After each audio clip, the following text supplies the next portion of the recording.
Hi, hello. Welcome to another episode of Isaiah's Newsstand. It's your host, Isaiah Edwards. The date is August the 4th, 2023. Hopefully, this episode finds you well, in good spirits, and high hopes. As for me, I'm doing pretty good, feeling all right. I'd say all right plus. Yeah, we can just say good across the board. Let's just round up. Why not? Yeah. Crank those numbers up. Let's see. Nothing really too crazy to report. No foods. I had some Cheetos puffs and a Nosh drink. Peak girl dinner. So we're about to have girl dinner part two, if you know what I mean. He. And then we can get into some news. I didn't feel good with that. The Zoomer speak. Sometimes it's hard to keep up with, y'all. But I do my best. I gotta reach the youth.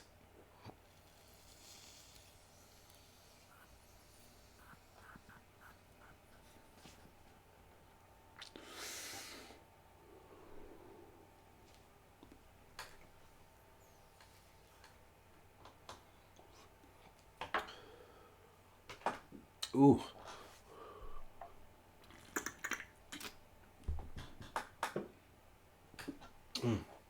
Okay. Sorry for the dead air. It's bad podcasting. But it's the story of my life. I'm loose today. I'm sorry about it. Okay. From the Associated Press. South Korean police pursue suspect in second stabbing attack in 2 days. So I initially got like a little bumbled when I initially, got into the story. I had heard of one attack that happened, and I didn't realize literally 2 days later another attack had also happened in South Korea. So I was like, oh shit, okay, well, I'm glad I'm reading the bundle. So we can just go ahead and get into it. A man rammed a car onto a sidewalk Thursday in the South Korean city of Sinongam, then stepped out of the vehicle and began stabbing people at a mall, leaving at least 14 people wounded. Just hours after South Korean President Yoon Suk Yeol on Friday called for ultra strong law enforcement measures in response to that attack, police found themselves chasing the suspect in another stabbing incident at a high school in Daejeon City. So this was a whole other one that I did not know about. And I was like, oh, no, I think I knew about this one. And then the mall one I didn't know. I don't know. They all became one story to me. And I was like, oh, shit. Wait. But Cho Byung-tae, an official at Daejeon Metropolitan Police Department, said the attack on Songchong High School left at least one teacher hurt. He did not identify the victim or provide details about the victim's health. At least 5 people were hurt by the car and 9 others were stabbed during Thursday's attack in Sinangam that occurred in a crowded leisure district near a subway. Oh, excuse me. That one got away from me. Authorities arrested a 22-year-old suspect at the scene and were questioning him. Police did not identify the man or offer any immediate information about a potential motive. Let's see here. According to Park Gyong-won, an official at Gyeonggi, I'm sorry, I'm not pronouncing any of this shit right. Myeongdong District Police Station, the suspect during the police interviews talked incoherently and said he was being stalked by an unspecified source. The suspect's family told the police he had a history of mental illness. They go into some more, stats about the situation, but it kind of gets a little bit boggy in my opinion. But yeah, I mean, that was, some activity that took place in South Korea. Like I said, back to back. I only had essentially known about one of these stories, and I was like, oh shit, now there's 2. But, yeah, I mean, it's always unfortunate whenever you hear a stabbing, situation. I know the condition of some of the victims in that situation were critical and serious condition. So, if I hear anything, negative, maybe, I'll try to, update that or just any potential poignant information. But, yeah, we can go ahead and move along here. I'm kind of spinning my tail now. Also, this is a little bit of a random side. Actor Mark Margolis dies at 83. He played an actor. I'm trying to think. I don't know the name of his character, but he was in Breaking Bad, and he plays a character who doesn't speak. He's also in Better Call Saul as well, but he doesn't speak, but he has like a bell, and there's like a very iconic scene in the series that takes place with him, and just throughout the series, it's very good actor, good, I don't know much about him other than that, but yeah, he passed away at 83. That's in my little, I don't know, headline thing, so I figured I'd talk about that when we move to the next thing. Associated Press. Appeals court allows Biden asylum restrictions to temporarily stay in place as case plays out. So this is an update in the remain in place. What is it? Bill, whatever, essentially this is Biden's plan for the border. We've talked about it a few times at the very least, just about this part of it. But essentially, it had gotten overturned by an Obama appointed judge, and now in appeals, they're saying, "Hey, actually, we will allow it to stay in place." It was a 2-1 vote, and essentially, things are just going to more or less stay the same now. So it's like, hey, if you come to the U.S. border and you could have stopped at any other place, then you should have done that, and you're gonna have to like go back, or you're not gonna be allowed if you try again. I think upwards of like 5 years. Essentially, this is like an adapted policy from what Trump was trying to do, and essentially Democrats were like, "Boo, that sucks. That's terrible. It's inhumane." And Joe Biden did the same fucking thing. He just said, "Oh, well, we have this cool, fancy app that makes it so easy." And it turns out the app is bullshit. It's faulty. It doesn't work very well. People are stuck in like these very shitty situations. They were literally, in a lot of situations, fleeing, a very hostile situation, where they were already living. And now you're saying, oh, stay here in this other place that's also not hospitable for you, and you can't earn money. You can't really survive. And we'll get to you. Just get on the app. That maybe will work. Sure. So we're back on that bullshit. That to me is unfortunate. It was a 2-1 split. Apparently there were 2 Bill Clinton appointed judges in the circuit, and they said, actually, this should stay in place. And then there was another judge who was a Trump appointed judge who almost seems like in a petty flex to like dissent, because he acknowledges that this bill is like the same thing as Trump's bill that got shut down. And he's like, well, because this is kind of like a fucking mess, I'm just kind of just dissent here. Like, so, I'm sure I'm just not interpreting it right, maybe, but, okay, whatever, fine. So essentially it still goes through. The remain in place, I want to call it a bill. It's probably not a bill. I'm just being dumb. But, that to me is unfortunate. I do not think this is something that makes us look good in any kind of way, shape, or form, in my opinion. I don't think this is the right thing to do. I do think it is inhumane. So, that's why I'm, talking about it, giving updates on it, because I do think this is something important and we shouldn't look away from it.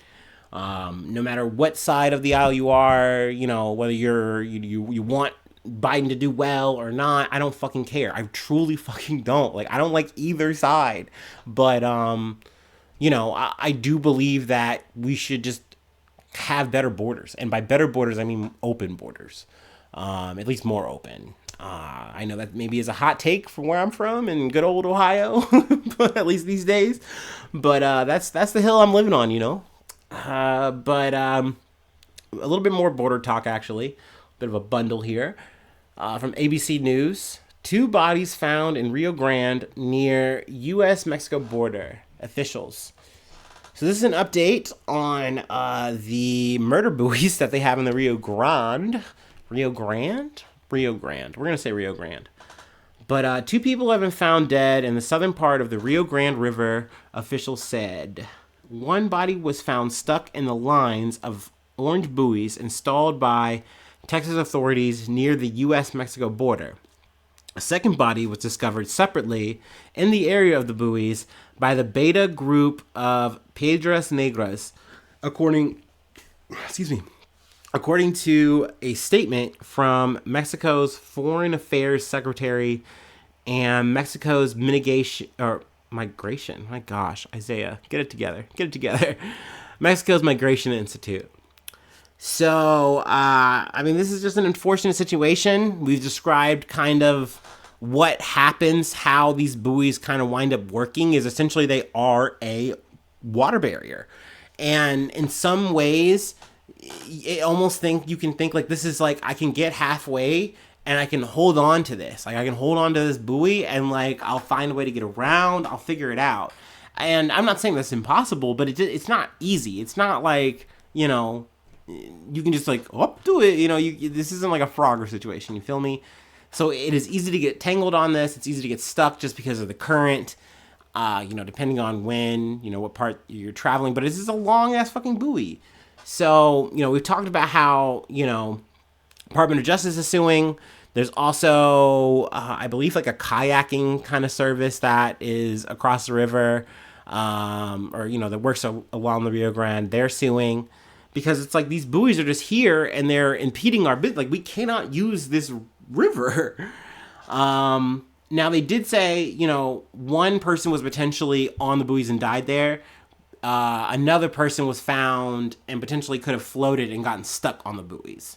I feel like they went out of their way to say that. That's the DPS, was essentially like, you know, the Texas Department of Public Safety. So, you know, that's the statement they make. You know, that's the news, whatever. But, you know, at least as they say it, I should say. This frustrates me. It upsets me. Abbott is like really firm on this. He's acting like he's doing Texas a big favor here, that he's doing something and stepping up in a big way. But I've said before, I've said it again. Biden's draconian ass policy with a fucking cell phone works better than whatever the hell he's doing now. He's just wasting fucking Texas resources. You know, he has the National Guard working overtime on this shit for fucking what, dude? To be fucking like Minutemen for, you know, the border. It's weird. It's fucking weird to me. And it's unfortunate because this is something that I do feel like is actually hurting people. And I mean, that shit's on our hands as Americans, in my opinion, you know? So that to me, anytime I look at that shit, I get upset. So I want to talk about it. Let's see here. Speaking of things that also make me upset, this story is, it's a rough one. It's definitely one that I was like, do I want to cover this? Because I don't want to get sad again. You know, I don't want to get frustrated and mad on the pod. I hate that shit. I don't like being emotional, but that's part of the reason why I don't like doing a script, because it's like I feel like that takes the soul out of what I fucking do. I'd rather just be scuffed and real than, you know, plastic robot. But anyway, I did want to talk about this. I felt like it was important to give it just more space, as much space as it can have, because, yeah, well, let's just get into it. Black gay Brooklyn man fatally stabbed while dancing at gas station may have been victim of a hate crime. Police, and this is from Law and Crime. CNN reported that sources familiar with the investigation have indicated did I start from the top here? Yeah, okay. Have indicated that the person who may be responsible for Sibley's death, which is O'Shea Sibley. Sorry, I didn't start from the top. God damn it. A search is now reportedly underway for the person suspected of stabbing a gay black man, O'Shea Sibley, to death after a heated exchange at a gas station in Brooklyn, New York last weekend. Now, the alleged suspect is, I believe, potentially like 17 years old, a teenager. They apparently, they say a possible bias-related incident. And I mean, essentially, they're kind of saying they're like, they don't want to say like, is it racial? Is it, you know, sexual orientation related, whatever, but they're just saying as is bias. But essentially, the 17-year-old or alleged 17-year-old, potential 17-year-old, we don't know yet. It's just a suspect they haven't identified. But they said something that was like an anti-gay, you know, slur to Sibley, or at least his friend. Yeah, And Sibley stuck up for the friend. Like, they were voguing in the parking lot. They were getting gas. They were just hanging out real quick. They literally said, like, the friend who had to watch Sibley die, like, they're like, we just needed to get gas and we are just gonna drop, the girls off. Essentially, other group of the other part of their group, and they were just hanging out, just vibing, and essentially someone is yelling at them, provoking a situation, and then they pull out a knife and stab Sibley in the chest. And Sibley bleeds out, dies. And, now, this person is, on the run in the land or whatever. But yeah, I will definitely be updating more on this. And the friend was Otis Penna. I do encourage, people to read the quote. It's not something I feel like I really want to read. I described, the situation. He describes, what happened. And it's very sad. It's very frustrating. It's very upsetting. There's a lot of these cases, these situations, and so many levels and so many ways that happen. And like, it is the blessing and curse of doing this shit that I see more of it than ever. And it's sad. It's frustrating because you'll have people act like we just somehow entered in some cheat code and we beat racism or something. Or we beat, like, everything's normal now. Like, oh, well, you can be gay in the military, and so that's cool, that's fixed. Like, everything's actually cool. Like, America's really accepting, really free. But it's not. It's not. Like, this is an easy breezy life for a very small amount of fucking people. And I want to give voice to these stories, but the shit hurts and it sucks. But that's just how it goes, and that's the news. So I will definitely give updates on this shit. But I did want to talk about Sibley, and just in terms of this moment, the situation. This was a person who went and was an amazing dancer, was at a dance school. People talked about how good he was and like how much of an effect just him dancing had on them. And it just shouldn't end like that. Story shouldn't end like that. And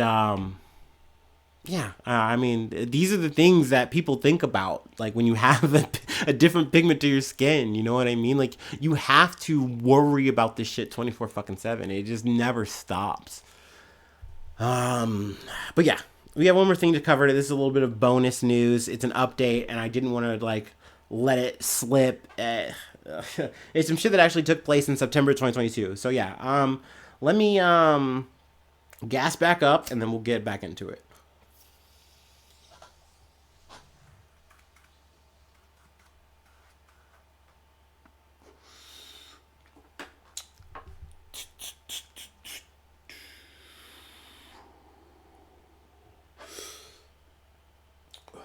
Sorry.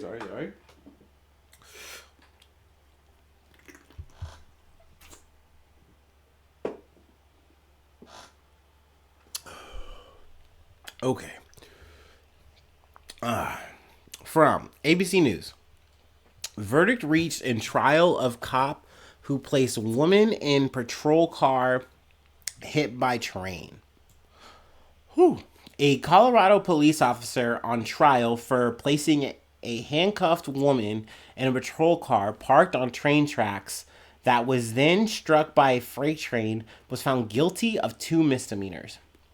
So initially, I've said this before, I'll say it again, is I read the verdict, I get mad, and then usually by the time I do go live, I've processed it again, and I go, okay, look, the law did move a bit here, and I have to remember that you have to move within the legalities, if you will. So, Fort Lupton police officer Jordan Steinke was charged with an attempted reckless manslaughter, a felony, and 2 misdemeanors. And the 2 misdemeanors were reckless endangerment and third-degree assault in connection with the September 22nd incident. which left the woman severely injured. Let's see here. And the victim was Yarini Rios Gonzalez. I believe there was like a road rage incident that took place. She was like very belligerent.